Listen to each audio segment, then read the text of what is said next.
How's everybody doing today? You guys feeling good? Everybody ready to go home yet?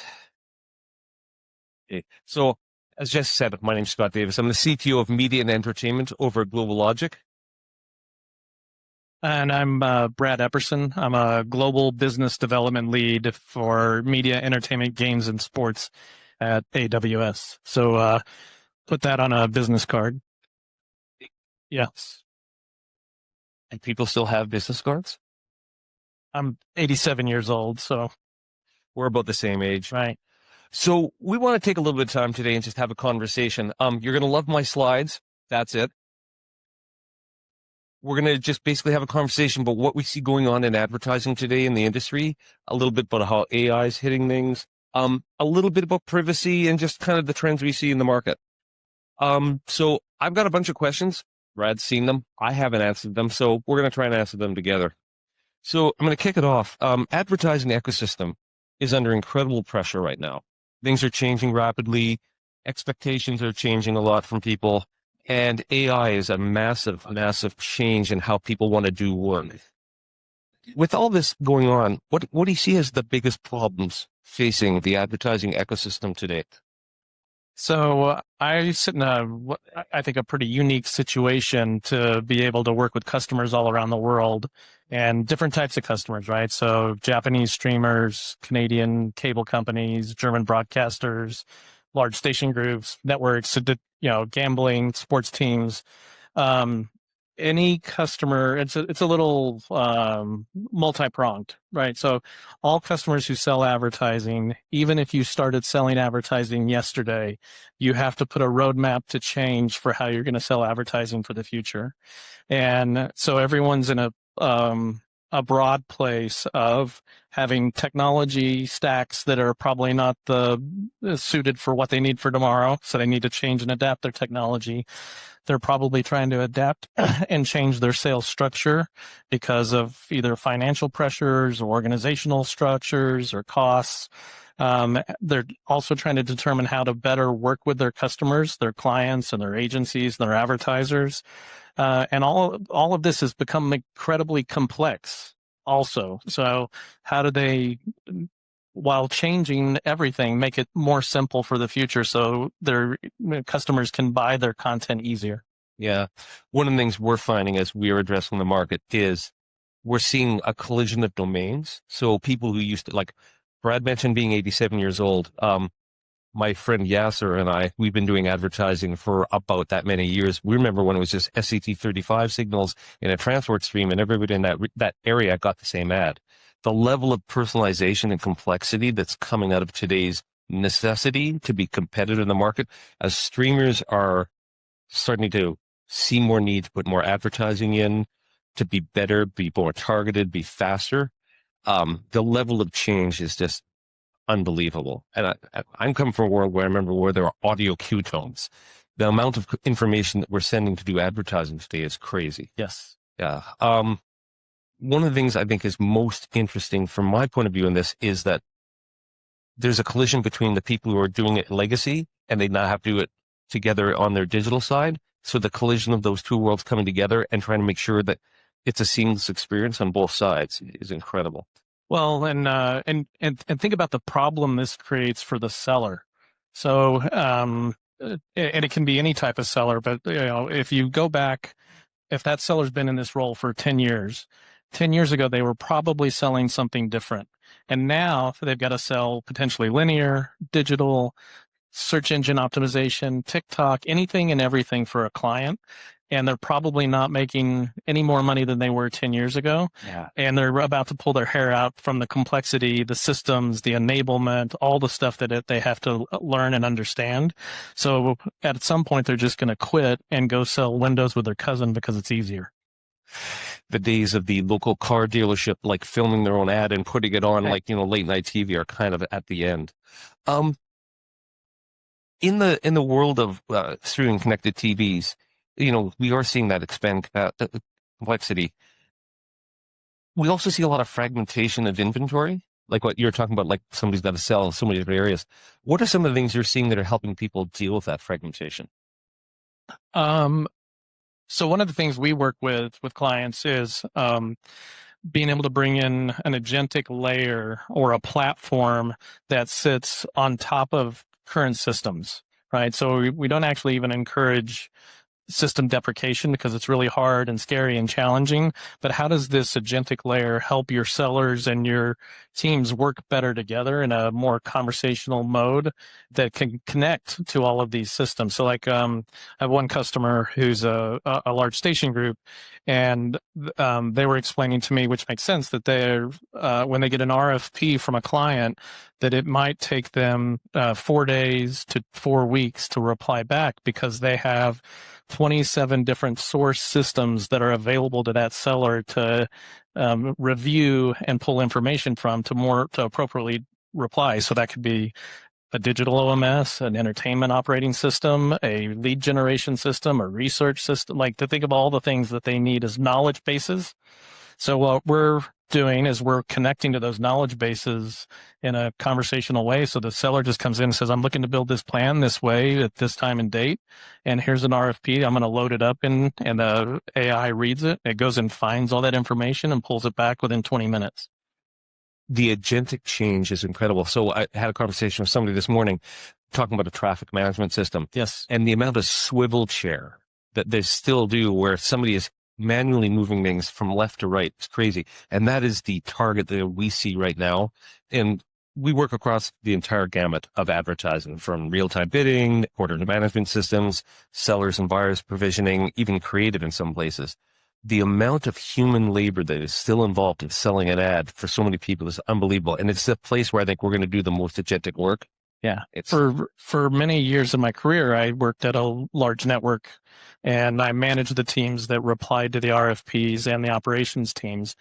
And 100% of that work is manual. So you take the email, you open the Excel document, you go into the operating systems to type the information and to even see if you can respond on the request for the price and the volume and the date targets. We did that 400,000 times a year. We counted it. So that's manpower and cost, energy and efficiency, much less a really poor customer service because it took us forever to do it. Just imagine the amount of money that you left on the table.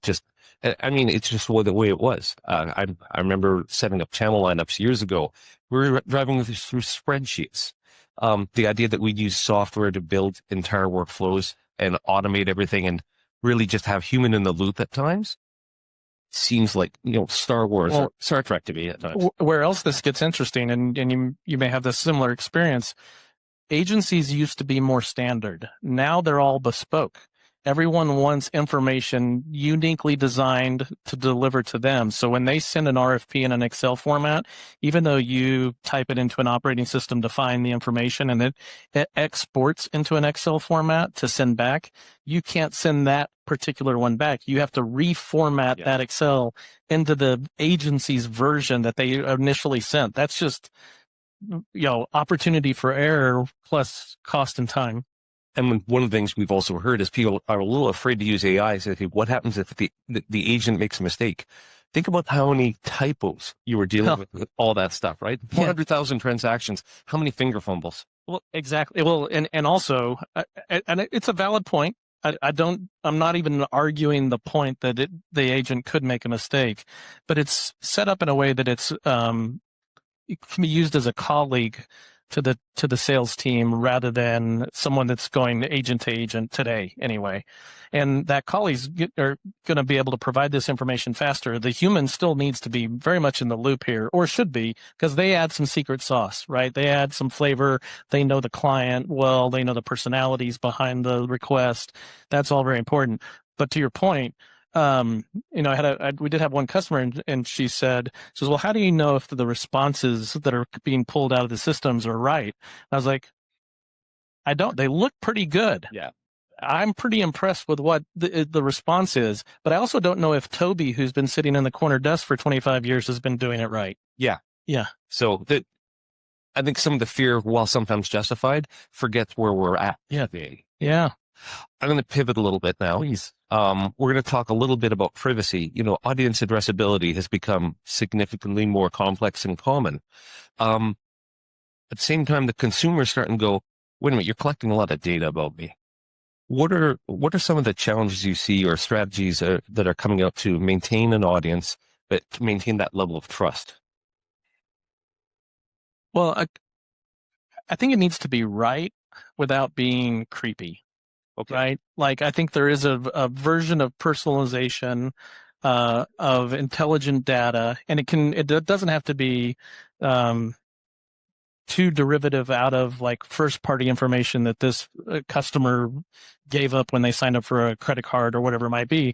But there's enough intelligence and reference to, contextual capabilities. And they're so smart and they're so intelligent that they say, we don't know who you are right now, but you just watched these 7 shows at this time of day and this month. And it's a drama and it's a crime drama. And based on that information, we're starting to form an audience around what you're watching. And we have a really high likelihood that you're a particular person. Yeah. And I think that's really, really smart and safe. And then as a viewer, right, I kind of appreciate some of this. Where, when I, even when I go on any particular streamer, if I watch a show and the next one comes up to play, well, if that's show I've already seen, why is it being fed to me? They know I watched it. Yeah. There's some intelligence there, and that creates a frustration around the personalization aspects. When it doesn't work when you expect it, or when it's worked one way in the past and it doesn't work that way now. Yeah. On the creepy side, so my family and I one day were having a conversation about something. Somebody entered a search into Google, and then for the rest of the day, we all got ads about it in the house. And it was a little creepy because they got those ads in the house. I was in London at the time and I got the same ads. It's like, is that going too far, do you think? Is that's the creepy thing that I think I don't like. But I also hate it. There is one streaming service that I've been on for probably 10 years. I log in, they've got all my numbers. Their ads for me are so bad. Yes. It's just frustrating. I just want to go to them and go, come on, you know what I watch, you know where I live, you know who I am, basically. Why am I getting this? This ad makes no sense to me. Yeah. And so that's the part that can be more personalized, right? Yeah. And then there's an opportunity to make that experience so much better for the customer. Yeah. When it works good, it's great. When it doesn't work, it's really well, and it creates this brand affinity, right? Like to your point, when it works, you really like the experience. Yeah. You want to, you don't get frustrated. You want to come back to it. You want to lean into it. Like I don't mind, particular types of ads being targeted to me because I really pay attention. You want to show me a truck ad? I'll watch a truck ad every time. I had a great conversation with one of the folks from London recently where it was a conversation like, why can't I tell the advertiser what I want to see? Or why I can't tell the station what I want to see? Do you think we're going to get to the place where we can actually start going forward pushing? Probably not. I think as much as people say that, there's still work. Yeah. I think we'll find ways to meet them where they are. Okay. We're finding a lot of concerns from consumers on their data, going back to the world of like secure data, clean rooms, that sort of thing. Are you seeing more and more interest from advertisers to use that kind of technology to help make sure that they're doing safe things with the data, or is it still a bit of the Wild West? I think it's evolving. And what I mean is, I think it got a whole lot better and it's going to continue to change. But, large scale, and not everybody's the same, but a lot of customers' data are, very difficult to find or very difficult to access or are behind a political wall within the company that would be very beneficial. So, and I think tools like we have and some of the partners that we work with are making it easier for customers to get access to that data without them having to do a lot of the effort to get it in the right place to be of benefit. So one of the things we're investigating with using the agents on AWS right now is how do we go faster? How do we go better? How do we be more targeted? And how do we do it in a way that is safe and appropriate so that the person feels like I'm seen, yes, but I'm not annoyed. Yes. And to that point, many customers will say, we're almost ready.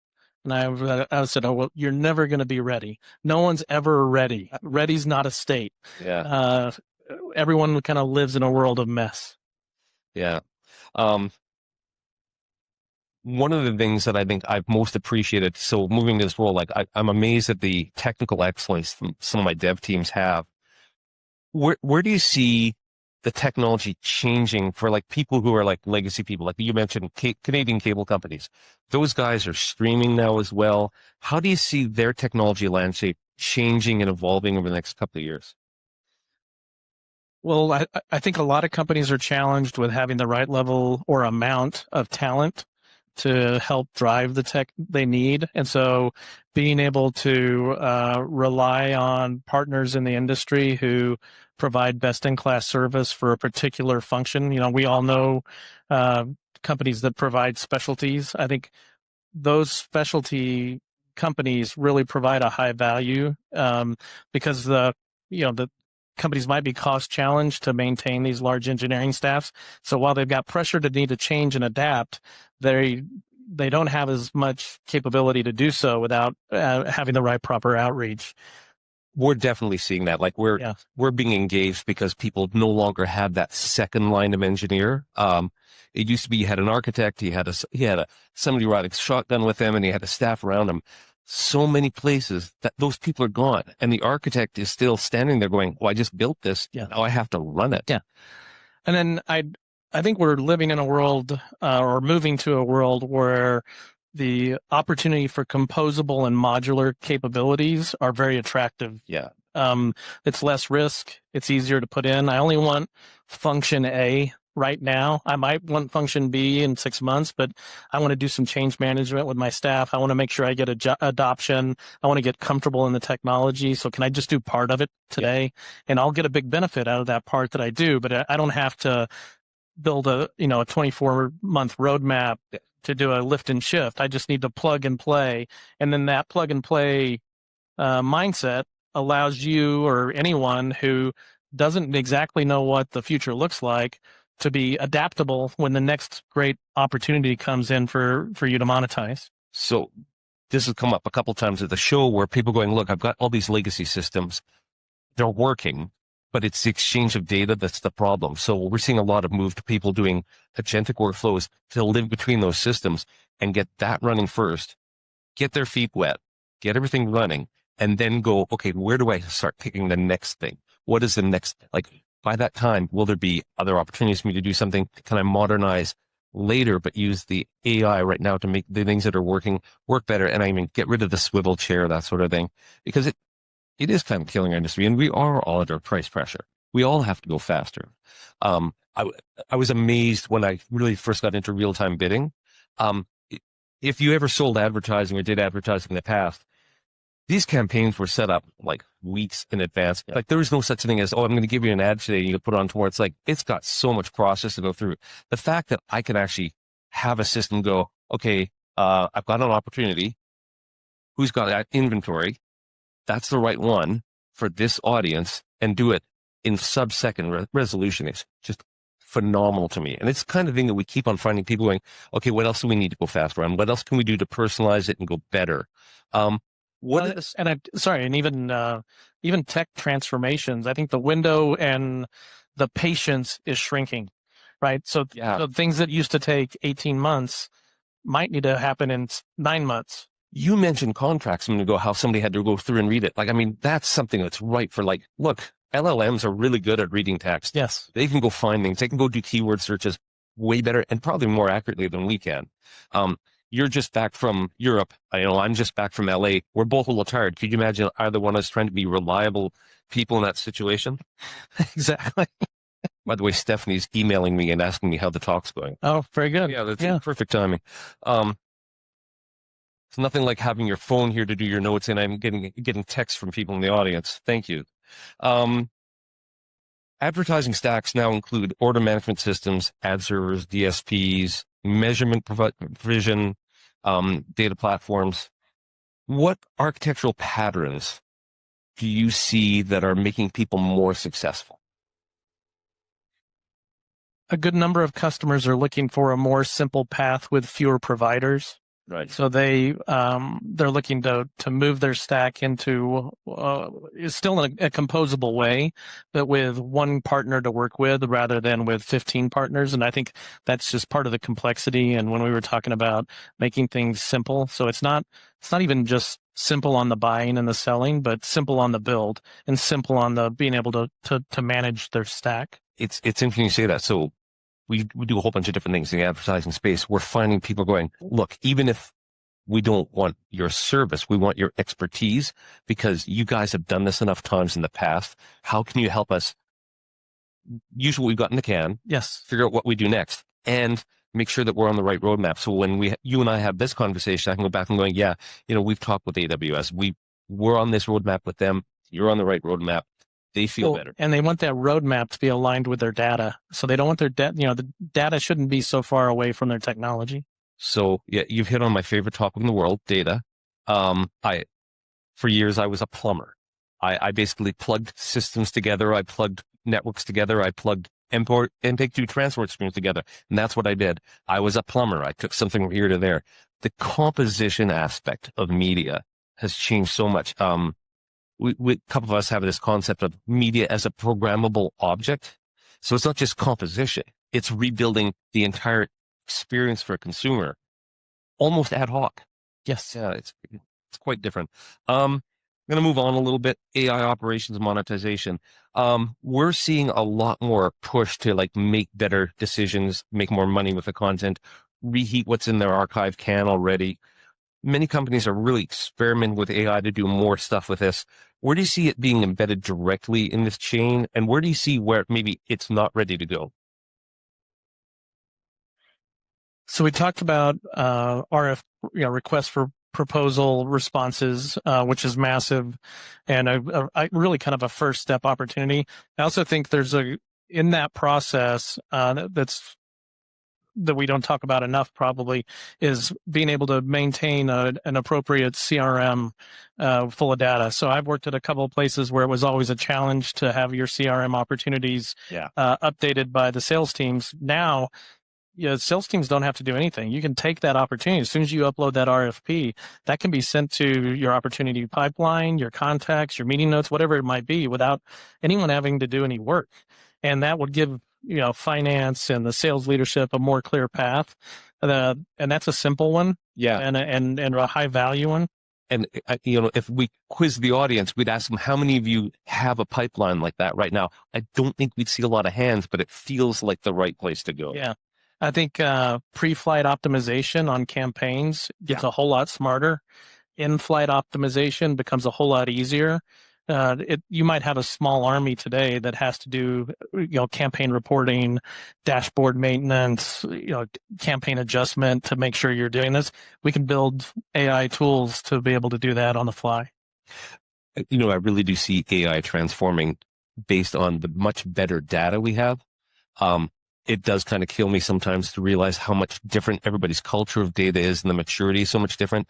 And yet people go, oh, I'm going to use AI to go do something, but they haven't done the work to get their data in the right place. They don't know where their data is. It's not formatted well.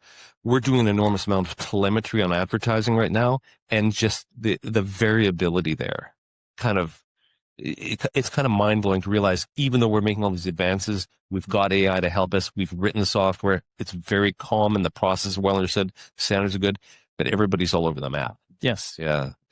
I got one last question. How do you see them?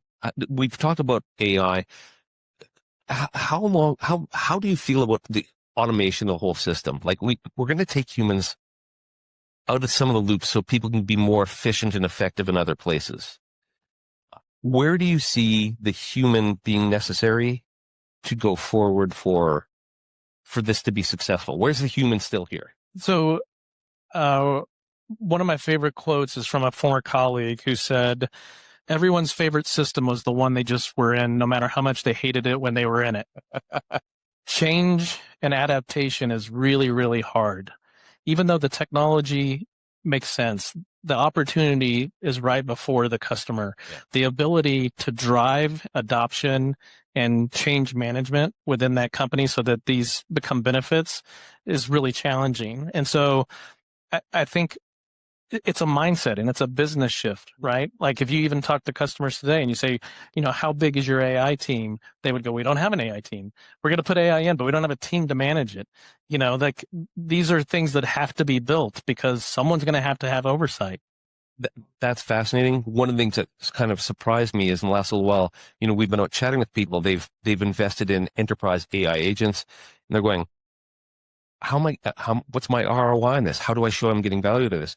If you don't have adoption with a clear game plan, then how do you know what you're getting? The same thing's going to be true in our systems that we're continuing to build. We have to understand what we want to accomplish. We have to know what the goals are and how to measure it.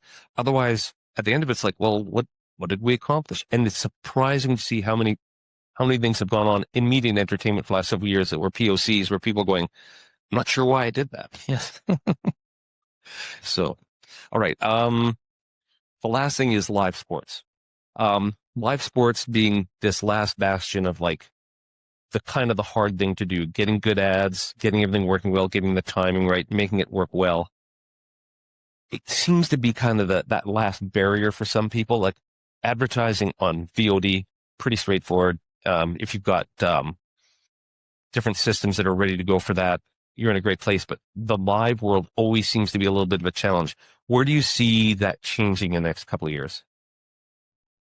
I think, we work with companies and partners, and we've built some ourselves where you have AI capacity to learn the sport and the opportunity for the break placement, which I think makes the experience better for the customer, right? Yeah. So if as AI learns that this is a timeout and this is the place to drop an ad break, as opposed to, and it takes less, a lot of the manual work out of the production of the sport, especially if you have niche sports or a lot of sports on your platform and you don't have a lot of production capabilities and qualities. And then within that context, you can sell differently. Yeah. So you can actually sell when somebody scores a touchdown, and you can sponsor that and have the ad, when that's recognized within the sporting event, have it signal to the ad server that queue up. We just scored a touchdown. The touchdown sponsorship is coming up. Some of the stuff that we worked on in SCT 224 is to like be able to send squeeze backs, that sort of thing when we do SSGI. I see that being a roadmap where AI is the right thing. It's like, I saw it happen. I can interpret it. I can send the signal because there's no way a human being can. Right. It's surprising. Most people don't realize there's still a human being quite often touching the button to put the cue in. People think, well, that's got to be automated. No, it's not. Like if you've got a multi-million-dollar game going on, you want a human being there. Yes. All right. Crystal ball. 5 years from now, neither of us are retired yet. We're back here. What's different 5 years from now? At a certain point, we're going to start talking about what needs to happen to make AI better because we've all been using it. Yeah. Right. So now it's all, 2 years ago, it was understanding. Last year was POC. This year it's implementing. And within the next 5 years, it's really going to change the operational structure. The business rules of how companies operate will now transform. Some are going to do it a whole lot better than others, right? Not everybody's going to do it at the same time. So there's going to be a lot of capacity to learn who's best in class. What are these functions and features that other companies should be taking on to improve upon? There's not going to be a lot of yesterdays. So we're going to be talking about a lot of recent past. And how to improve the future.